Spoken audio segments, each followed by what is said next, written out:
Assalamu alaikum wa rahmatullahi wa barakatuh. Welcome to our viewers and participants. And without further ado, he over there is... Well, this is Abdurraheem Green. And that one over there, is... Abdul Haqq Baker. And this is a... piece of cake. Piece of cake. How you doing, Abdurraheem? Alhamdulillah, bro. I'm okay. Alhamdulillah. Jazakallah khair. Not too bad. Why, another week? I hope your week's been good. It just goes so quick, bro. It does. The truth is, I always think, you know, when these sessions end, I think, okay, let me put in a bit of preparation for the next one. You know, do a bit of reading, and before I know it, boom, we're here. You know, so it's like, you know, alhamdulillah. But yeah, no, it's been a good week. It's been, you know, just apart from everything, just moving fast, man. You know? No, mashallah. Jazakallah khair. No, I think that a number of people have already registered interest. Wa alaikum salam, Layla, regarding this particular topic. Brother Khalid, wa alaikum salam. And I think that, yes, Naama, good to see you there again as well. Wa alaikum salam, rahmatullah. This topic is one which I think needs to be discussed. And the title, again, is us, Abdurraheem, looking inwardly, looking outwardly, looking at things that are seldom discussed, I think, transparently. Yeah. So, husbands, okay, what does it mean? Boys to men or just big babies? And why that title, Abdurraheem? The reason why I felt this title needed to be covered is because being a husband, okay, has so many expectations. Yeah. Okay, being a husband has so many connotations from a religious perspective, as well as a general Western non-Muslim perspective. And it can be confusing for a number of reasons. Okay, those of us who were raised without fathers, many of us raised in a patriarchal society and being macho and being dominant and being strong. Okay, many of us using the religion prescriptively because we thought initially that that's how it should be used when it came to interaction with our wives, with our children, with being Muslim men, being Muslim husbands. Yeah. And I think that we've made quite a few errors, but I also feel we shouldn't beat ourselves up too much. Yeah. That in wanting and trying and making the efforts like many have made to be good husbands, we have succeeded to some extent, greater or lesser extent, depending on the circumstance and which perspective we're looking at. So is that the case, I wanted to ask ourselves? Or are we just, which some may be, people who've grown up into men's bodies, still have got that mummy syndrome where we were spoiled and we've married expecting our wives to be surrogate mothers to us and to pander to our every need. And when that's not done, we treat them like we're spoiled kids. There is that perspective as well. So that's why I felt this title would be a good one to open up a whole can of worms, if you want, or a Pandora's box, if you like, whatever. Yeah. Absolutely, bro. I mean, look, first let me talk about my own personal perspective. And that is that I don't have, I mean, we all have issues, but my issues are not those sort of issues, because basically I was sent off to a boarding school when I was 10 years old. So I had to learn to, in many ways, look after myself. Pretty much soon after that, I was living in my own flat, cooked for myself, looked after myself, cleaned well, you know, have a variety of cleaning, I suppose. But, you know, I mean, I've had to look after myself, well, quite a lot in my life. And I took an interest anyway in just cooking when I was a kid, just because it just looked, you know, there's things I wanted to eat and they weren't being cooked. So but I mean, you know, from my perspective, you know, like it was I don't even remember being mothered, you know, like it's just, even when I was at home, my mum didn't really do the cooking. We had a cook, we had servants who used to clean the house and stuff. We had a driver. So, I never had that sort of upbringing myself. So it's like very natural for me, I guess, to just take that, just continue that way. I find it weird if someone makes me breakfast. I get up and make my own breakfast, and but that's me. But that's interesting, Abdurraheem, Yeah, because what that's unique. You might not think it is, because you've just said something which ordinarily are not mutually inclusive. That being that you were raised with servants and maids and everything like that. And so you would expect you to be a spoilt brat and want everything at hand when you want it to be. But the fact that you also went to boarding school, and you had that, you learned for yourself, you had the aspirations to that you wanted to do things for yourself, and you did. Those things don't necessarily go hand in glove. So that's unique in itself. Maybe you might say, no, there's a lot of individuals in the same position as you. But then let's look at it I can look from this region, the Middle Eastern region, individuals who've gone through that same thing. They don't get that autonomy and independence, or they don't want it. They expect to continue to be served, to continue to have everything done for them, and their nose wiped, and other nether regions as well. So that's very interesting that you've said that. I mean, I think, to be honest, bro, even amongst the English aristocracy, and I think there is you can have servants, but it's not often. Often these guys go into the military. So you even see Harry, Charles, William, all of them. They've all spent time in the military, and believe me, no one's there wiping your bottom in the military. Yeah, that's right. It doesn't matter if you're the flipping king or the prince, whoever, right? In the army, it's the army, and you have to muck in with everybody else. And when it's your turn to clean the toilets, you flipping clean the toilets, mate. It doesn't matter if you're Prince Hoody Poody. Yeah.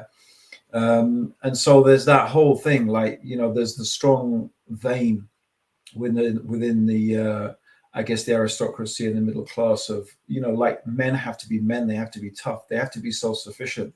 I mean, you may have a servant, but you don't rely on that servant, right? So, I mean, the fact that I had servants didn't mean that I wasn't able to make my bed in the morning, clean up my room, and, cook my breakfast if I needed to. It's quite the opposite, actually, to be honest. So I find this whole pampered man, I find it quite revolting, to be honest. I think it's very unmasculine. I think it's effeminate. I think it's puerile. I think it's infantile, and it makes for a horrific, base on which to build the ummah. Right? I mean, these are not people who could do anything significant for a civilization. Right? There won't be. I mean, look at Saudi Arabia.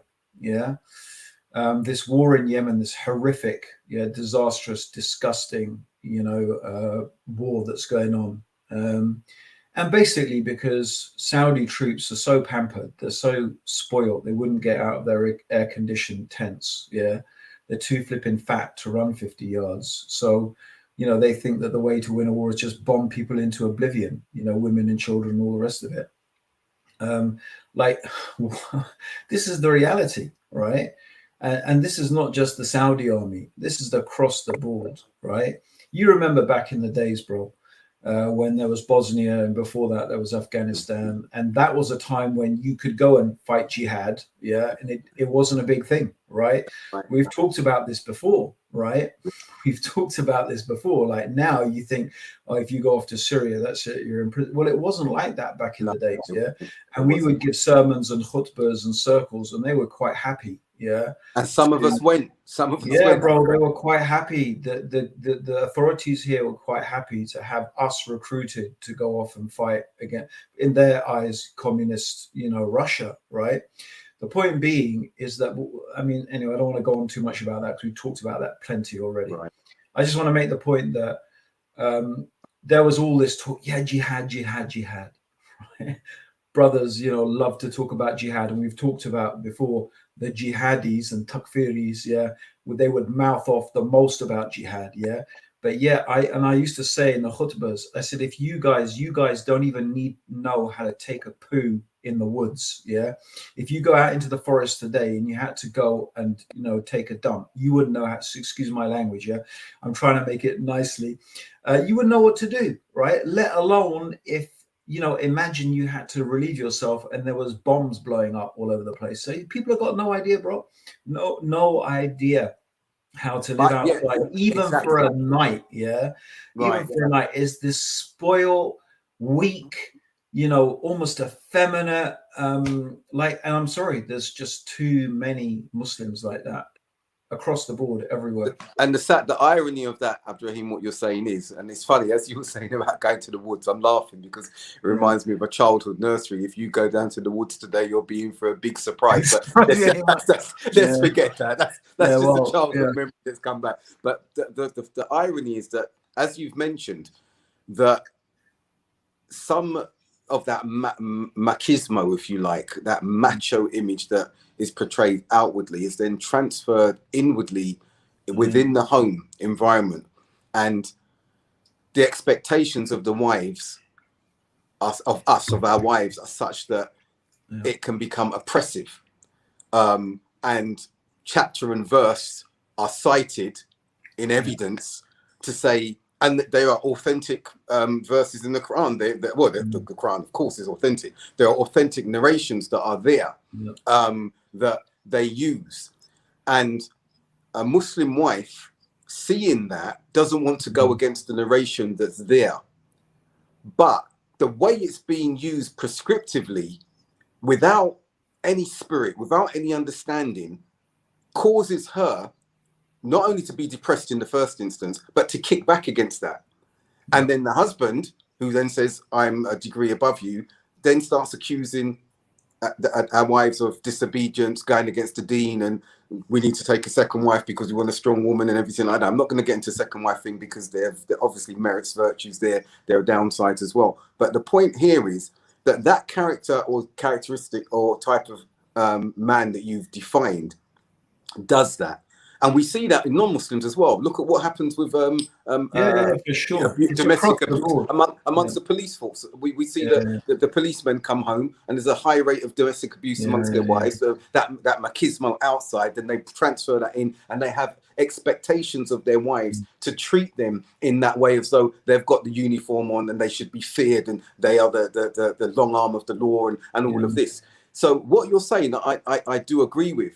What I would say, though, as not caution, but I think just to put a temper and an aspect of that, is that we do have rights. But the point is, like Ali radiallahu anh said in that famous athar, I think you would remember it as well, that he doesn't call upon the rights of his rights from his wife, lest she calls upon her rights from him, and he's unable to fulfill them. And when we look at that balance there, that caution there, you said it last week, the man who has to say, you must obey me, you must do this, I want you to do that because I'm the husband, epitomizes weakness, epitomizes insecurity.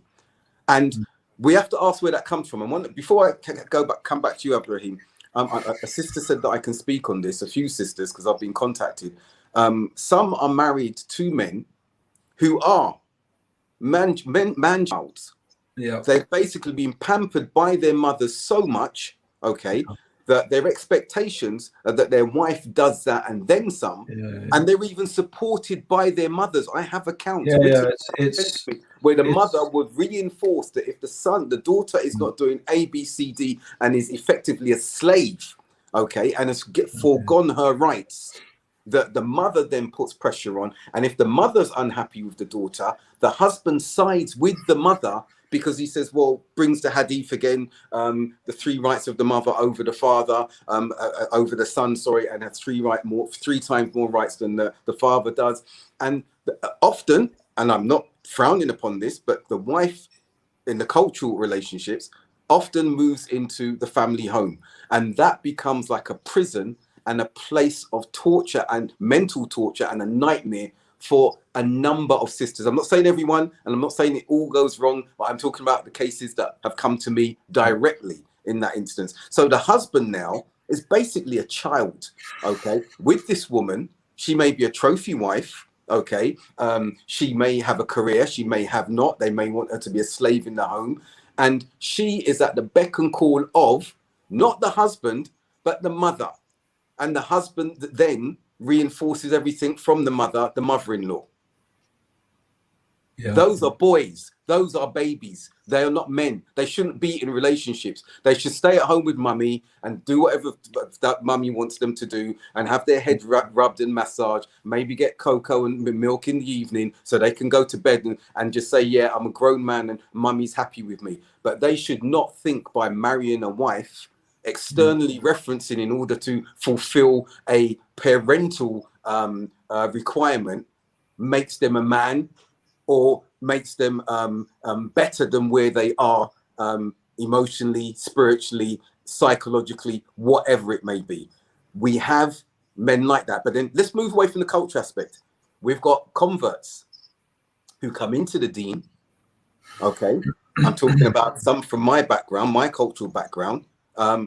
And they've come from a background where there is chauvinism, but not to the degree where you see them being misogynistic to women, because it's much more an even balance in Jahiliyyah, the way we interact with women, women's rights and everything. But we come into the deen, we see these edicts, we see these descriptions, we see these rights of the husband. And then somehow, and I'll say that's an element of idealism, misunderstanding, or an inner yearning to have this dominant hand, we start using what we learn on the deen as a battering ram against our wives, to stop them. Like, you cannot go out of the home. As you're saying, it wasn't the hadith, it was the ayat of Quran, stay in your homes, but that wasn't the understanding as we discussed the week before. But they start using that. We use that to repress, to oppress, thinking that we're not doing that, but in actuality we are, especially in the context of the societies that we're living in and the way we misconstrue these understandings. So it's not just a cultural context, it's that context that we've come into the deen, found all of this wealth of information about the role between the man and the woman, and we may have had insecurities before, Abdurraheem, that we were not in the career path as the women that we knew. We were not climbing that career ladder as women were. And we may marry a sister who was in that train or in that pathway, and who is qualified and has got academic acumen. And so in order to repress or subjugate her in that way, we bring the deen, you should be here, I should be here, even though we don't have the ability, we don't have the qualifications, we don't have the experience, we don't have the nous to go out and be as the man is supposed to be, or as the deen says he's supposed to be in the description that we have from the Quran and the Sunnah. So neither, we can't achieve that.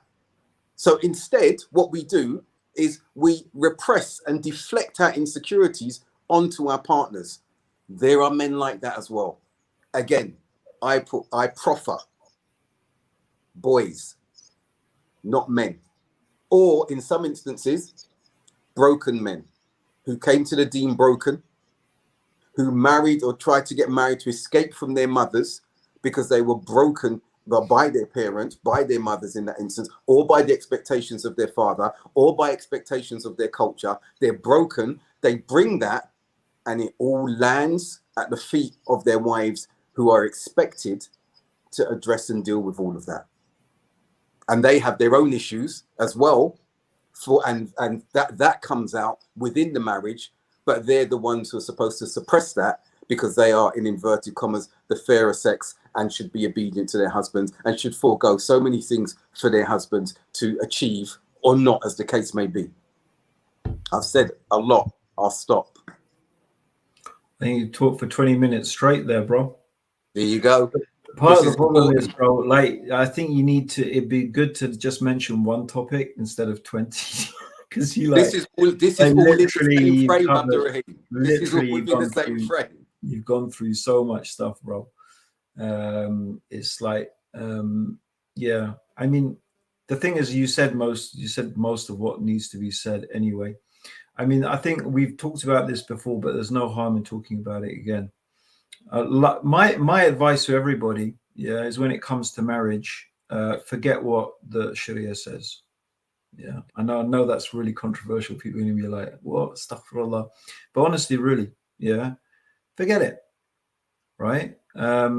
Because, and this whole thing, like, honestly, like, if brothers are sitting there thinking they're going to pull out some hadith like it's a flipping, I don't know, whatever it is, like it's pistols at dawn or something like that, or gunfight at the OK Corral. Yeah, I've got this hadith to, I mean, honestly, I think it's even worse than abusing women. It's abusing the religion, because that's what it really is. I mean, a lot of the time people are just using the deen and I I guess you and me probably been as guilty as anybody of it. You just use the deen in order to get what you want. You want something, and instead of finding a path of negotiation, right, and trying to bring about that change through love and compassion and friendship, yeah, we you see, the interesting thing is, bro, Abdul, is that people are very quick to use, brothers are very quick to use these hadith about, the wife should be like this and the wife should be like that, and the Prophet said the wife should do this and that and so on, and there's so many of them, of course, right? But they forget also, and this is a weird thing, bro, this is a really weird thing, right? So you'd give me your thoughts on this. How is it that you forget that your wife also is your sister in Islam? And all the hadith that apply to how you should treat your brother in Islam, yeah, how you should treat them, how you should love for your brother what you love for yourself. None of you truly believe until you love your brother what you love for yourself. How about the hadith that, wallahi, you're not a believer, wallahi, you're not a believer, wallahi, you're not a believer, the one whose neighbor is not safe from his mischief? What if your wife is not safe from your mischief? She's even closer to you than your neighbor, right? That makes you even worse, less of a believer. Like, we forget all of these hadith about love for your brother what you love for yourself. How would you treat your wife in a way that you don't want to be treated, right? How do you expect things from your wife which you don't do yourself? It's just like, what happens? Like, oh, she's wife now.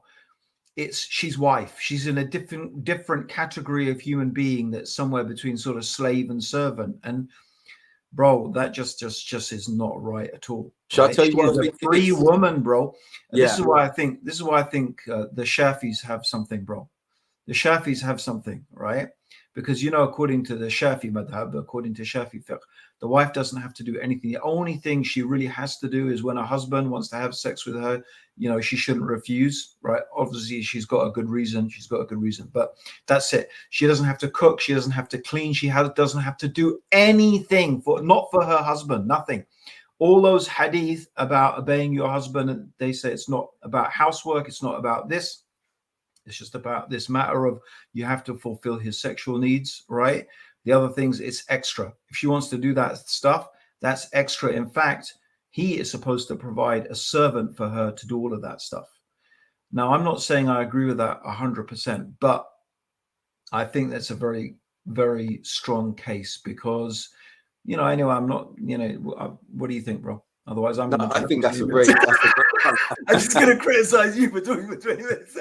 But you know what, Abdurraheem, because you know what, there's so much to pour out that it's there is, bro. We both said, it's like all I would do is just say, yeah, what can I do? I agree. The first stuff you said about the first thing that you said, bro, about family, families, these brothers living at home, expecting their wife to treat them like their mother treated them, and like honestly, it's just, and bro, no job. These guys have the woman is working.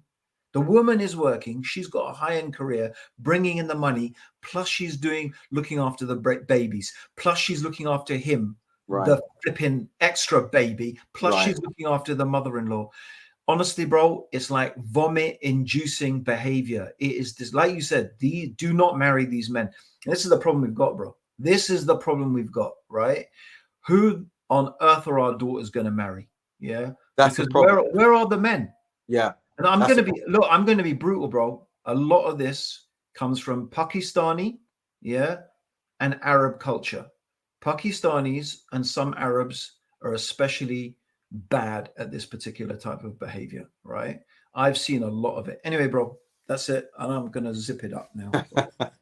You know what, Abdurraheem, like it is a raw subject, and we're being honest here. Were we once like that, or did we understand the deen like that when we first came in? And well, we abused it. I think we abused it. We use it for our own Yeah. selves and understanding. We did. Women have done it. Sisters have done it as well. But to answer your question, why do those hadith not apply to our wives? That's a really good question, Abdurraheem. And I was thinking about it as you were speaking. And you know what I think it is? Again, you can take it out of the religion and look at couples that have those domestic violent issues and problems. Because we've revealed or shared the most intimate parts of our lives and who we are with our wives. They know us, okay? Yeah. They see us and they know us in ways that others will never know us outside of the home. And we feel threatened by that. But some of us feel threatened by that. And we won't say that, but in the way we treat our wives, that is what is being enacted upon them. Okay. Why do people feel threatened, bro? I want to understand. Because you've shown vulnerabilities, dare I say, you've shown weaknesses that you sometimes feel. Let's talk raw, Abdurraheem. It's like a man, we see this happening with men back in Jahiliyyah as well. The man will sleep with the woman will sleep with the man. Yeah. At that most intimate point of let's orgasm, climax, whatever, that is the most sensitive and weakest part a man will get to. It's the most pleasurable as well. But the woman sees him in that way. And she sees a weakness and a vulnerability. And he doesn't like that after the event. We love the chase. We love she's responding to us. We love getting to that moment. We love getting to that intimacy. And if men are being honest, if we're being honest, Abdurraheem, we may have felt that momentarily before in our Jahiliyyah, maybe in the deen, but because we're Muslims. At that point of the woman seeing, sensing, experiencing that level of weakness, vulnerability, intimacy, sometimes men wish that part they didn't have to go through. And some men react to that. They go and have other relationships to show, I don't care about this woman, I'm tough, even though that woman's affected them. I can have many women, I don't really care. Look, and I'm going to give you a case here, Abdurraheem. Let me just, I'm not going to say much, bro, because otherwise you're going to skip to another subject, yeah? So, no, because it's good. So that's one topic, I think it's just one to have a discussion about that. I'm not going to say much, but it's very interesting that just an advice to sisters as well, right? Just relationship advice is that it's very, very, really interesting what you said. Yeah. And it goes back to what we talked about last week about vulnerability and admitting vulnerability. And it's interesting as well that the Prophet sallallahu alaihi wasallam did not allow a man to withdraw, at the moment of ejaculation from his wife, right? Without her permission. That's right. And it's also, this is the moment of her pleasure as well. It's interesting that this is a moment of the wife's pleasure as well, right? That she gets pleasure from that moment of his complete, in a sense, you're right, vulnerability. But it's interesting to say, also interesting to point out that many men after sex, right? Like women quite often want to just sort of cuddle and, whatever they want, just to whatever. But sometimes a man just wants to go off and sit by himself, right? He wants to go to his cave, and women need to understand that. Well, that's probably part of what's going on that you mentioned, is that in a sense he needs to sort of reassert his ability to be an individual and exist by himself, which is very important for men, by the way. But also, Abdurraheem, good point. But Yeah. staying with this topic, so we don't bounce off, and we're talking very intricately. But also, that's the point we understand from the Prophet ﷺ of a woman's heightened pleasure, but not always, because it takes For sure, it's harder to please a woman than it is a man. And so what happens, I'm talking about at that point of sexual intercourse. So what happens now is that more often than not, the man is satisfied before the woman. He may climax before and everything. And the woman is still waiting for that moment of pleasure. And the man doesn't know how to do it. He doesn't know the different types of orgasm that a woman can have and everything. He's not familiar with the woman's anatomy or hasn't experimented with her enough for that to happen. So what then happens is that she's left wanting. He's completely satisfied. And he feels again an inadequacy, that he cannot show her that I'm feeling that inadequacy because I'm the man. So there's an element of frustration that comes, and an element of bitterness comes towards her that she's not satisfied and he's not the one who's been able to satisfy her. So psychologically, bro, you're opening up a can of worms here, bro. It's such an interesting discussion, but I mean, I guess my advice to men out there would be, take care of your wife first. Make sure she gets where she wants to be before you get where you want to go, right? Because once you've got there, it's it's finding the energy to turn your attention to her to make sure she gets her pleasure is going to be more challenging. So anyway, that's like, it doesn't always have to be like that, but that's one thing that you could. But you're right, it can take time, and it can be but so Abdurraheem, anyway, that's a whole different subject. It is, but to show you, but before to close this aspect of that topic, I want to show you about, I worked in the Crown Prosecution Service when it first opened, 1986 up to 1988. I was in those 2 years.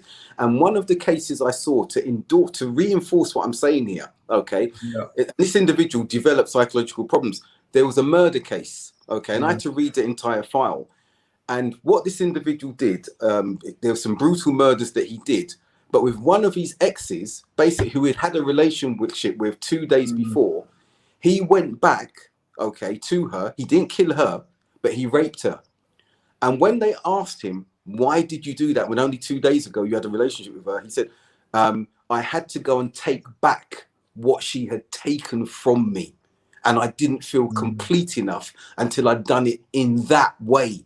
Because the 2 days before, these vulnerability, intimacy, softness, everything came out. So going back and doing it that way for him was taking back his manhood. Now that's bizarre. It's sick. But bro, I mean, the thing, there's this epidemic of these men, right? And there's this guy, he keeps seeing his comment. I don't mean to, maybe means it innocently, but don't show your vulnerability to anyone especially women, and this and that. And that's just wrong, bro. I mean, that's just not right. And bro, there's this whole, I don't know what you call them, these men who like hate women and they resent them because they can't get dates and stuff like that. What's this whole thing? What are they called? I can't, the names. You don't even know yourself, but it's like a massive phenomenon. A lot of them, unfortunately, seem to be sort of right wing, sort of extremists, even commit like violent crimes. Like there's a whole, like people. Red pill movement. Red pill movement. I don't know if it's the red pill movement, bro. Yeah, but there's a name for them. I can't remember.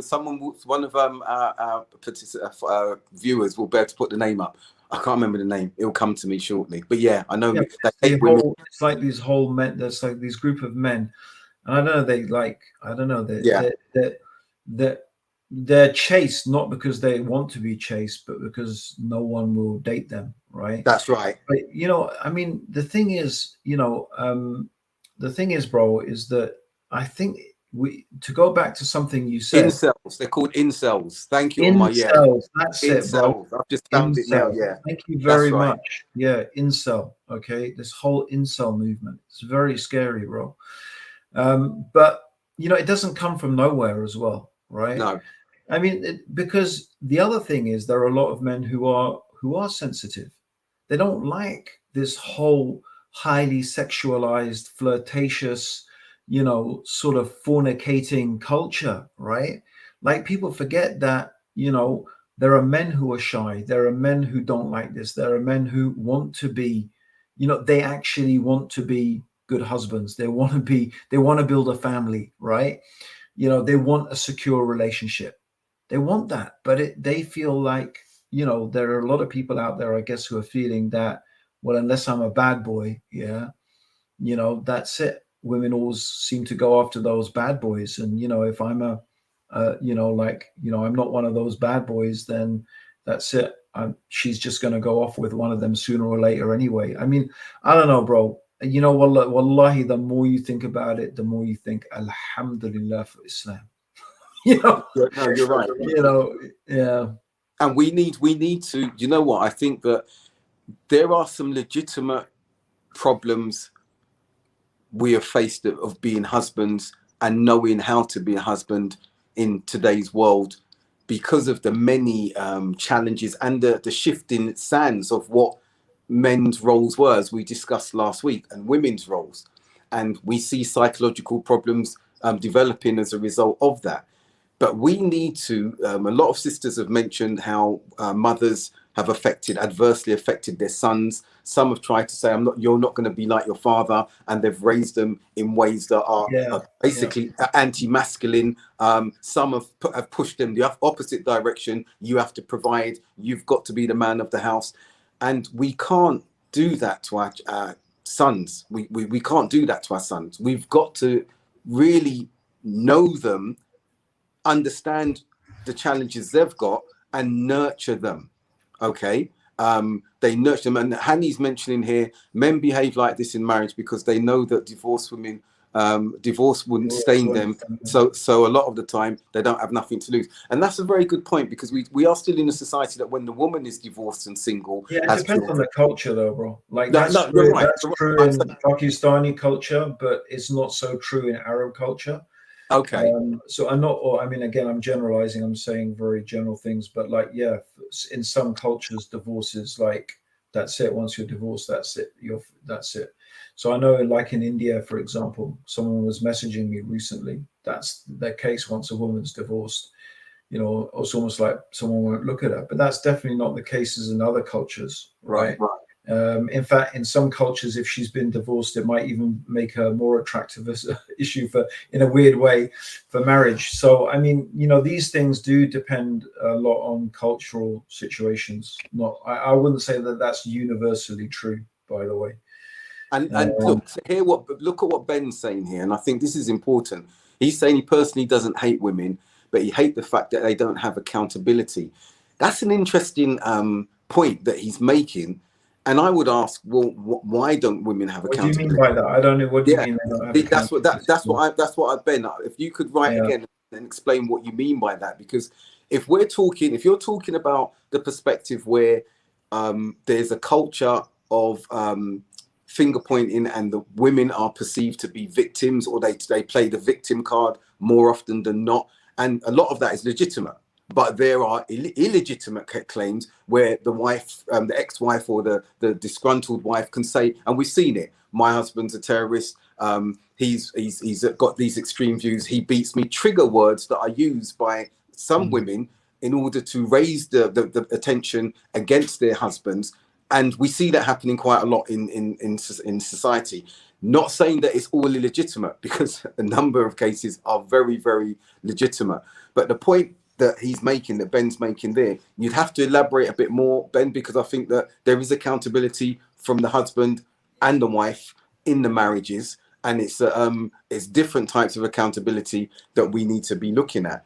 But we can't speak for the women at this point, and for our sisters, as we said we were not going to. But for us as husbands, Abdurraheem, now I would ask you this question: has it become, not for us, where we are in our lives now, I can't say that we would say that, but has it become more difficult to be a husband, a Muslim husband, balanced Muslim husband today than yesterday? No, I definitely don't think so. But I mean, that's just, again, I can only talk.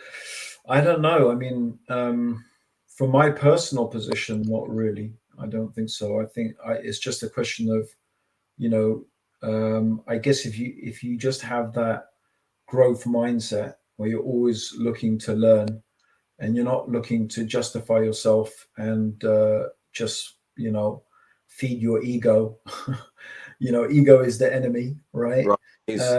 Yeah, so but if you're really trying to improve yourself and you're trying to improve your character and you're trying to be a better human being all around and a better husband, to be the best husband you can be, the best dad you can be, to be the best human being that you can be, to be the best worshiper of Allah that you can be. So I was thinking about this whole thing, bro, that marriage is half of faith, right? I mean, bro, that's another topic we should talk about. Like, because I had some mind-blowing insights recently into why, why marriage is so challenging, right? And to go back to our main topic, right? I think that, I don't know about you, but I definitely still have this big inner child in me. Like this, when I say an inner child, like maybe not in a baby, like a child, but I guess in some ways I still sort of think I'm 22, and I still want to do a lot of stuff. I don't mean haram stuff here, right? But yeah, I am constantly tempted to just walk out of my house and just disappear and go on some adventure somewhere, a little bit like Bilbo Baggins going on in The Hobbit or something, literally. And it's just like, it's a real, and that's what I was thinking about, why marriage is half the deen. Because ultimately, and this is really the key to this subject, bro, right? Because I don't think we've actually really got down to the nitty gritty of what this topic is about. Because we can talk about all of these things, but we need to be solution focused as well, right? So what is the difference between a child and a grown-up? What is the difference between a boy and a man? The fundamental difference, in my opinion, is a man is able to control their impulses. A man is able to control their desires. A man is able to pause and plan and think ahead. A man is able to take responsibility not only for himself, but for his family, right? That's what a man does. He takes responsibility for himself, for his family, for society.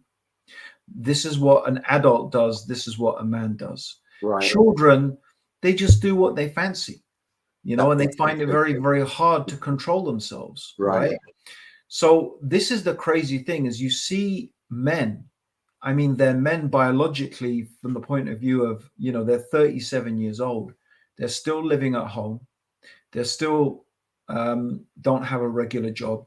They sit there playing computer games, probably watching a lot of porn, playing computer games, getting takeaways, just living the life like that, living off their parents, living off their whatever, scraping whatever, no responsibility, no thinking about improving themselves, no thinking about building a family, building society. So this is really what we have when we talk about what does it mean, boys, right? Boys are people, they're just kids who live on their impulses, right? They're just going after the next exciting thing. They're running after the next bit of entertainment, right? And they don't realize that in reality, what it means to have the deen, our way of life, our religion, is about controlling yourself. It's about controlling your impulses. It's about self-control. It's about willpower. It's about self-discipline. It's about true grit and determination. And I'll tell you what, really being a husband and really looking after your family, Abdul, bro, that's what it teaches you, right? It teaches you just can't do whatever you want when you feel like it. That's spot on, Abdurraheem. That's spot on. And also, there's what you said about the Bilbo Baggins, whatever his name is. But what you said there, being childlike, can be okay in circumstance. What you described with these men at home at 37, that's childish. I totally agree with you. I think that is such a fantastic summarization that you need to write that down and share that, I think, on social media, because that's so that you summarized it so succinctly. There's another aspect of that I want to add, and let me know what you think about this. And I'm going to make sure I'm not contradicting myself from what I said earlier. there's also another aspect. I remember sitting with a close brother, you know him as well, about a year and a half ago, and we sat for 12 hours. I was visiting Dubai at the time. I wasn't 12 living here. hours. And That's no, a long, he that's came a and long visited. session, bro. No, he came and sat in my hotel with me. Said, I haven't seen you for a few years.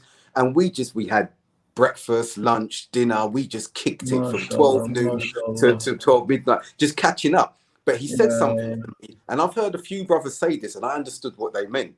He said, look, Abdul, I love my wife, but one of the things I miss is the way she used to pay attention to me, pamper me, not baby wise, but he said, you know, when you're first married and you're into each other and everything. He said, I understand why that's not happening now, because we've got children, we've got responsibilities. She's got to focus on those. She still focuses on me, but not in the same way. And so he was actually saying to me, look, I want that back, but I don't think I can get. He said, the only time I got that back, and he was thinking, I need to marry again. I said, no, whoa, hold on a minute. Take time. I've married a few times. You need to get it right. Don't just run off in that direction. When his wife realized that he was missing that, and he communicated that to her, and she was very pleased with him, and he's a good husband, mashallah. And she revisited that, and I saw him recently, mashallah, now that I'm living here, and it all came back. And I'm saying this as a sort of I don't know, a message to brothers, a message to sisters. So in him highlighting that he's missing that, okay, that sort of vibe that he had in the early stages of his marriage, it's come back to an extent now. And I see that that he was relieved about that. But men do miss that, as do women. Okay, that initial spark, or understanding, appreciating that things have changed because responsibilities, you've got older, you've got used to each other, you still love each other, but you're not in love with each other. And I think for the husbands, as husbands, one thing that's really important, and I'll say this, and mashallah, I'm happy I can say this, I've been in plural marriage and everything, alhamdulillah, but I've always remained in love with my wife, okay? And I think I can see, I detect that she's still in love with me, even the way we communicate when we go out and everything like that, when we go for meals.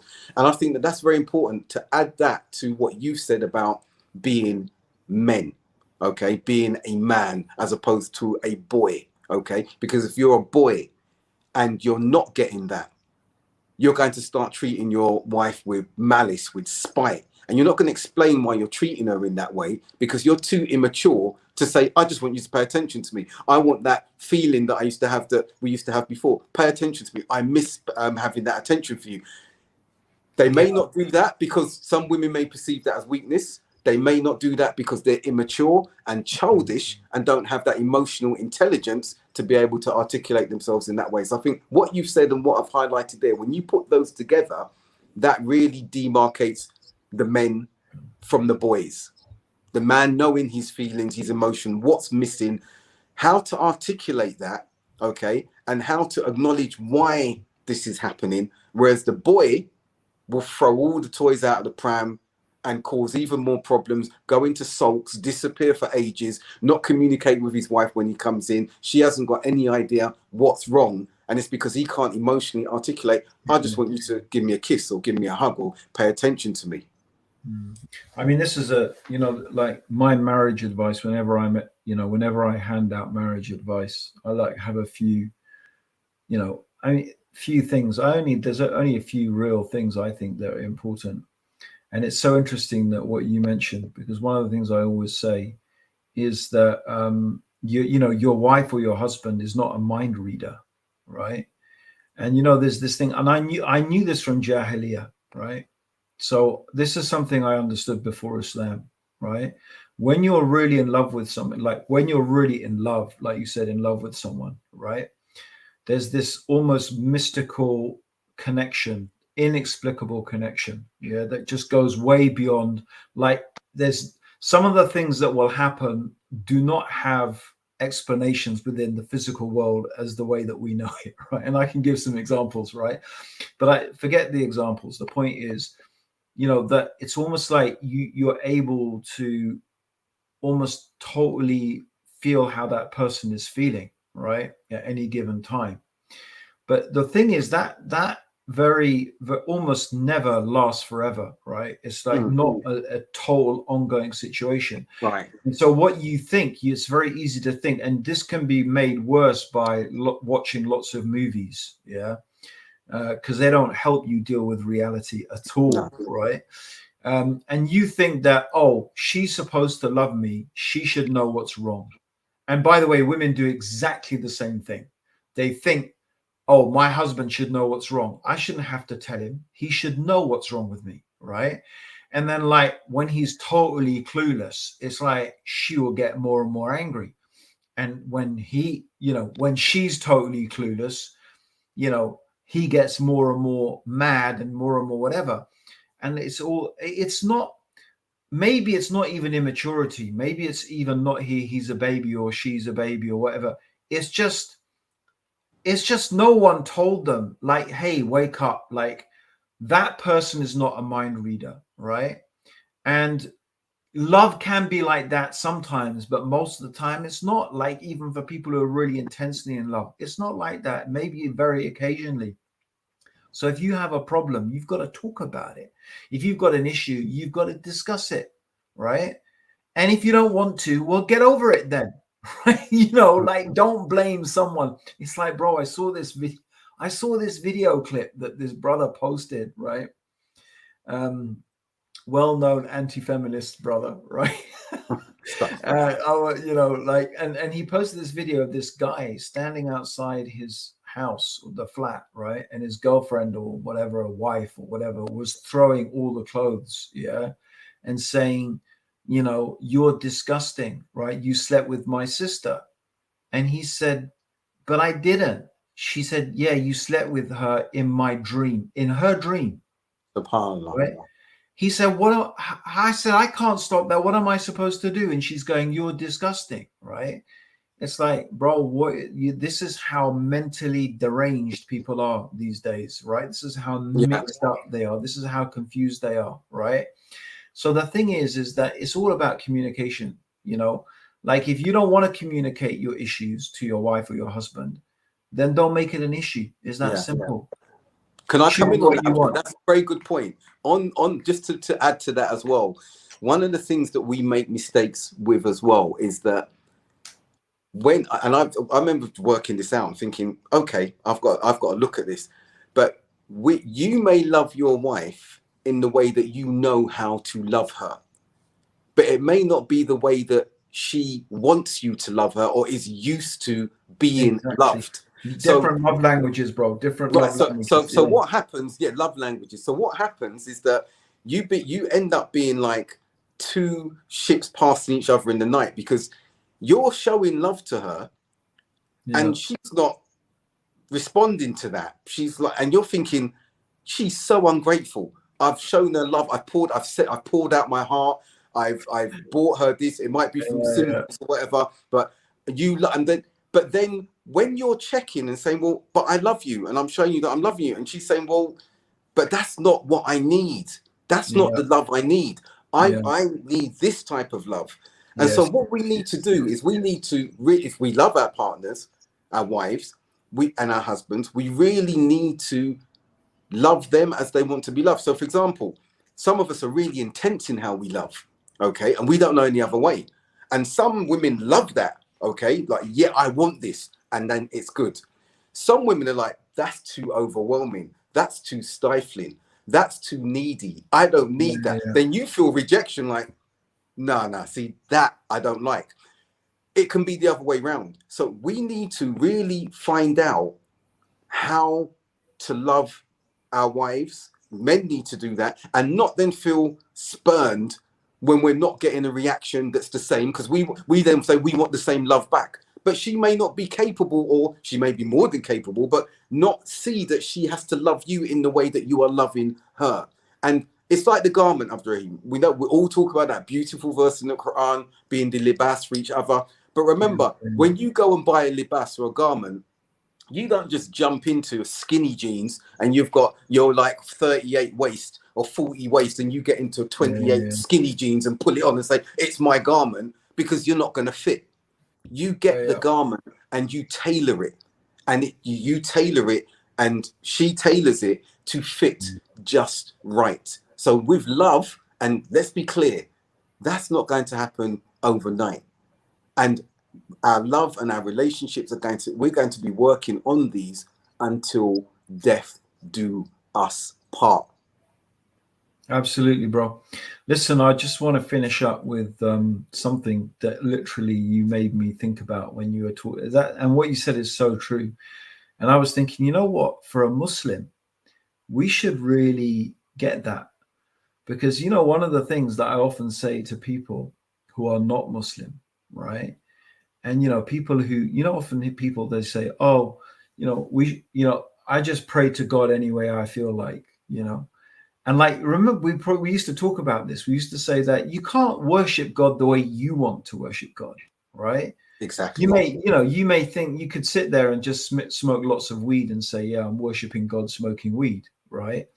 Like, but, you know, you may think, but at the end of the day, that's not right, right? No. If you really love God, right, you will worship God the way that God wants to be worshipped, not the way that you want to express your love. You're going to worship God the way that He is telling you is the right way to express your love to Him. But that's just a truism in general, not just about Allah and your relationship with Allah. It's just true about relationships in general, whether it's with the creator of the heavens and the earth, or whether it's with your wife or your kids or anything that you love, right? If you really love that thing, you are going to take the time, you're going to spend the energy, you're going to find out, what does that person want from me? What is that? You know, what does Allah want from me? What is that? How does that person want me to express the love, right? And not that you just express whatever you think and then that's it, I'm showing my love, right? Because, you know, for all you know, that the person may interpret it as exactly the opposite. And I think if you haven't done that, you're not really loving that person. Right? And how do you get to love that person? All you're doing is just manifesting your ego, really. That's it's not. Yes, and ego, as you said, that is the destroyer. And concluding, that's brilliant what you said, Abdurraheem. Again, you need to write this stuff down. But one of the things as well, when I was listening to a series of lectures, Sheikh Tahir Wyatt, on Allah's names and attributes, how do you know how to love someone or something without getting to know them first? So if you don't know the magnificence of Allah's asma wa sifat, his names and attributes, for example, but yet you say you love Allah, then you're not being true in your statement. If we say that we love our wives, as many of us say we do, and it's not an egotistical validation that we show them something and we want it reciprocated, and that's love. We really get to know, and we as husbands, we need to do that, okay? We need to really get to know, take the time to listen, to observe, to engage, not to validate ourselves through doing things with her, but getting to know her, warts and all, okay? And then the way that love will grow and foster for her will be tremendous, because we know her. And you cannot love something, you cannot truly love something or someone without knowing them. Yeah. Definitely, bro. Listen, it's been a pleasure as always, bro. And we can see from the comments that, you know, mashallah, we've provoked a lot of thought, and well, that's what we do a lot of the time. Alhamdulillah, bro. It's been a pleasure as always. Inshallah, I know we're going to have another amazing conversation next week. Inshallah. Inshallah. And as for me, Abdurraheem Green, and that one over. The problem is the camera is always the other way around, bro. Does your camera do that? That one over there. I'm pointing at you that way. You're there. That guy over there is. Oh yeah, that is Abdul Haqq Baker. And this was a piece of cake. Jazakumullah khair to all of you. Assalamu alaikum, everyone. Wa alaikum salam wa rahmatullahi wa barakatuh.